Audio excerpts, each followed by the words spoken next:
నమస్కారం, పల్లె వెలుగు న్యూస్కు స్వాగతం. గ్రామీణ క్రికెట్ అభిమానులకు ఒక పెద్ద పండుగలా మారిన Kulcharam premier league KPL season 1 ఇప్పుడు ఉత్కంఠభరిత దశకు చేరుకుంది. మార్చి 21, శనివారం రోజున జరగనున్న మ్యాచ్ల వివరాలు చూస్తే, మొదటి మ్యాచ్, క్వాలిఫైయర్ 1. కుల్చారం వారియర్స్ జట్టు, కుల్చారం గేమ్ చేంజర్స్ జట్టుతో తలపడనుంది. రెండో match, eliminator, Kulcharam super Kings జట్టు, కుల్చారం పవర్ హిట్టర్స్ జట్టుతో పోటీ పడనుంది. ఇక మార్చి 22, ఆదివారం. మూడో మ్యాచ్, క్వాలిఫైయర్ 2. క్వాలిఫైయర్ 1లో ఓడిన జట్టు, ఎలిమినేటర్ గెలిచిన జట్టుతో తలపడనుంది.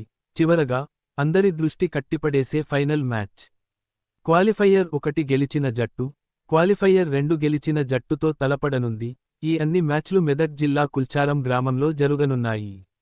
ముఖ్యంగా, క్వాలిఫైయర్ మరియు ఎలిమినేటర్ మ్యాచ్లు 8 ఓవర్లు కాగా, ఫైనల్ మ్యాచ్ మాత్రం 10 ఓవర్లుగా నిర్వహించబడనుంది. కాబట్టి, క్రికెట్ ప్రేమికులు ఈ ఉత్కంఠభరిత మ్యాచ్లను తప్పక వీక్షించండి. ఇంకా ఇలాంటి అప్డేట్స్ కోసం, మా పల్లె వెలుగు న్యూస్ ఛానల్ను సబ్స్క్రైబ్ చేయండి.